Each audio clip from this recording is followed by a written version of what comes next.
আসসালামু আলাইকুম। কেমন আছেন বন্ধুরা? আশা করছি কাছের এবং দূরের, দেশে এবং দেশের বাহিরে যে যেখানে আছেন পরিবার নিয়ে আলহামদুলিল্লাহ ভালো আছেন। আল্লাহর রহমত এবং আপনাদের দোয়ায় আমিও পরিবার নিয়ে ভালো আছি। ঈদ আয়োজনে আপনাদের জন্য নিয়ে এসেছি চিকেন ভুনা খিচুড়ি। আপনারা যারা আমার মতো খিচুড়ি পছন্দ করেন তারা ঈদের দিন সকালে খিচুড়িটা রান্না করতে পারেন।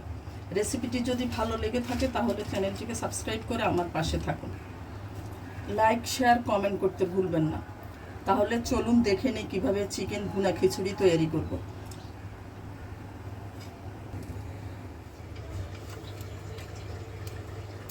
বিসমিল্লাহ বলে শুরু করছি। এখানে আমি 1 কেজি লেয়ার মুরগি নিয়েছি, যেটাকে শক্ত মুরগি বলে। এখানে 1 কেজি আছে। আমি রেগুলার কাট করে নিয়েছি। আর মুরগিটাকে আমি ভালোভাবে ধুয়ে নিয়েছি। এখানে আমি 2 কাপ চিনি গুঁড়া চাল নিয়েছি। আপনারা চিনি গুঁড়া চালের পরিবর্তে বাসমতি চালটাও নিতে পারেন। আর এখানে 1 কাপ নিয়েছি আমি মুগ ডাল, ভেজে নিয়েছি। মুগ ডালটা আমি ধুয়ে নিয়েছি যাতে পানিটা ঝরে যায়। আর এটা মুগ ডাল দিয়ে রান্না করবেন, মুগ ডাল দিয়ে রান্না করলে বেশি ভালো হয়। এখানে আমি 1/2 কাপ তেল নিয়েছি, রেগুলার তেল নিয়েছি রান্নার। দিয়ে দিচ্ছি তেজপাতা, ছিঁড়ে দিচ্ছি। দিয়ে দিচ্ছি দারচিনি, 3 টুকরা দারচিনি, একটা বড় এলাচ, একটা স্টার আনিস ভেঙে 2 টুকরো দিয়েছি।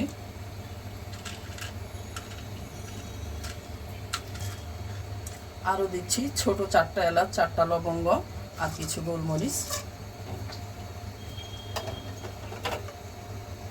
এবার এগুলি থেকে যখন সুন্দর সুগন্ধ বের হবে তখন আমি পেঁয়াজ কুচিটা দিয়ে দিব। মশলাগুলি থেকে সুন্দর সুগন্ধ বের হয়েছে, এবার আমি পেঁয়াজ কুচি দিয়ে দিচ্ছি। এখানে আমি 1 কাপ পেঁয়াজ কুচি দিয়েছি।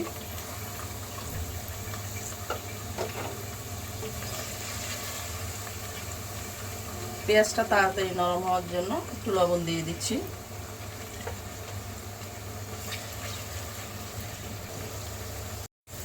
পেঁয়াজগুলি নরম হয়ে এসেছে। এবার আমি আদা এবং রসুন বাটা দিয়ে দিব। আদা এবং রসুন বাটা 1 টেবিল চামচ করে।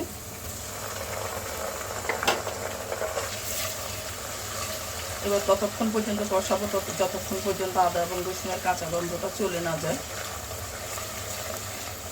আদা রসুনের কাঁচা গন্ধটা চলে গিয়েছে। এবার আমি এখানে নিয়ে নিয়েছি 1 টেবিল চামচ মরিচ গুঁড়া, 1 চা চামচ হলুদ গুঁড়া, 1 টেবিল চামচ জিরা গুঁড়া আর 1 চা চামচ ধনে গুঁড়া একসঙ্গে নিয়েছি। এবার দিয়ে দিচ্ছি আমি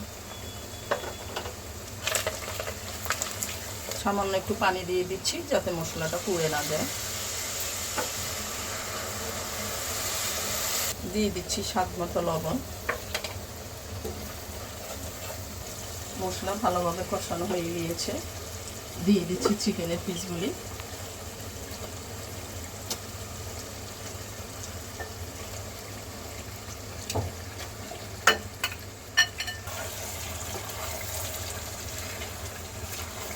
এবার ভালোভাবে কষিয়ে নেব।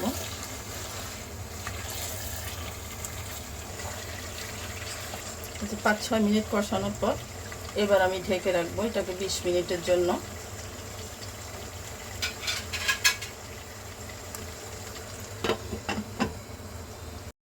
বিশ মিনিট পর ফিরে আসলাম।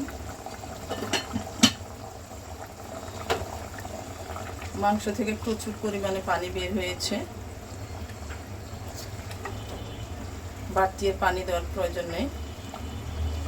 চুলাটা আমি মিডিয়াম হিটে রেখেছি। এখন আরও 20 মিনিটের জন্য ঢেকে রাখবো। মাংসটা এখনো সিদ্ধ হয়নি। 30 মিনিট পর ফিরে আসলাম। আমি 20 মিনিট বলেছিলাম কিন্তু 30 মিনিট লেগেছে। চিকেনের পিসগুলো একটু শক্ত ছিল, চিকেনটা যেহেতু এটা লেয়ার। এখন আমি একটু গরম মশলা দিয়ে দিচ্ছি।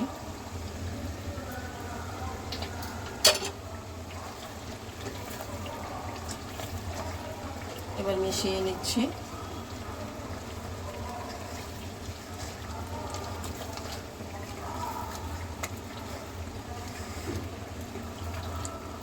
চিকেনের পিসগুলি আমি উঠিয়ে নিচ্ছি।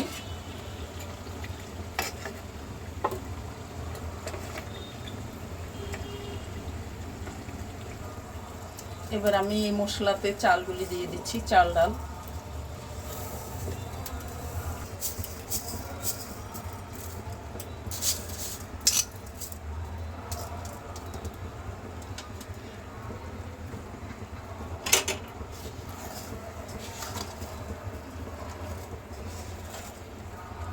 এবার চালগুলি ভালোভাবে ভেজে নেব।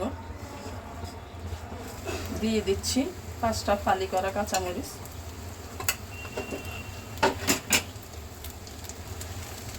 এটা ফালি করে দিয়েছি ঝালটা একটু বের হওয়ার জন্য।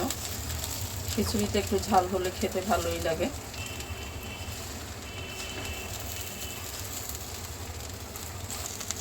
এই যে চাল থেকে একটা পটপট শব্দ বের হচ্ছে না, যখন এরকম পটপট শব্দ বের হবে তখনই বুঝবেন যে চালটা ভাজা হয়ে গিয়েছে। এখন আমি চালে পানি দিয়ে দিচ্ছি।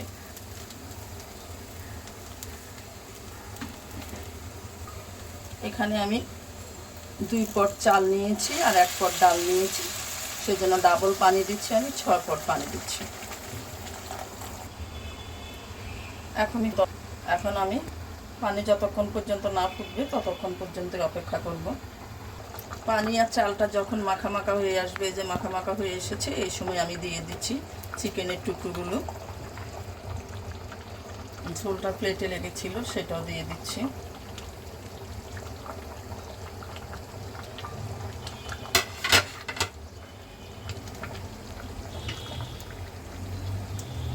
এই সময় চুলাটা আমি একদম লো হিটে রাখবো। আরও 4টা কাঁচামরিচ দিয়ে দিচ্ছি, এটা দিচ্ছি সুগন্ধের জন্য।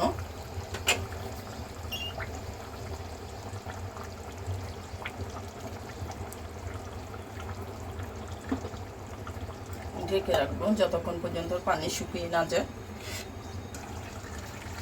দিয়ে দিচ্ছি ঘি, 1 টেবিল চামচ ঘি দিয়ে দিলাম। 2 টেবিল চামচ ঘি দিয়ে দিলাম।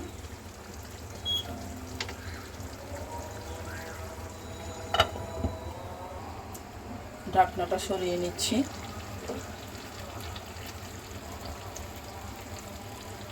দিয়ে দিচ্ছি 1 চামচ রোজ ওয়াটার।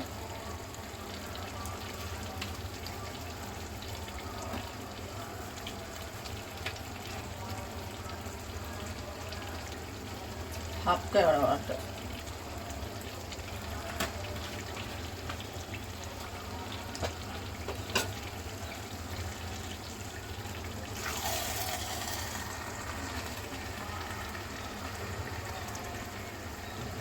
এই সময় আমি চুলাটা অফ করে দিব, দিয়ে দমে রাখবো 20 মিনিট।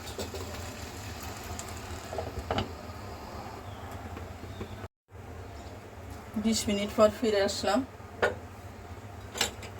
আমার খিচুড়িটা একদম রেডি হয়ে গিয়েছে। এটা যখন ঠান্ডা হবে তখন এটা আরও ঝরঝরে হয়ে যাবে। এখন আমি পরিবেশন করে নিচ্ছি।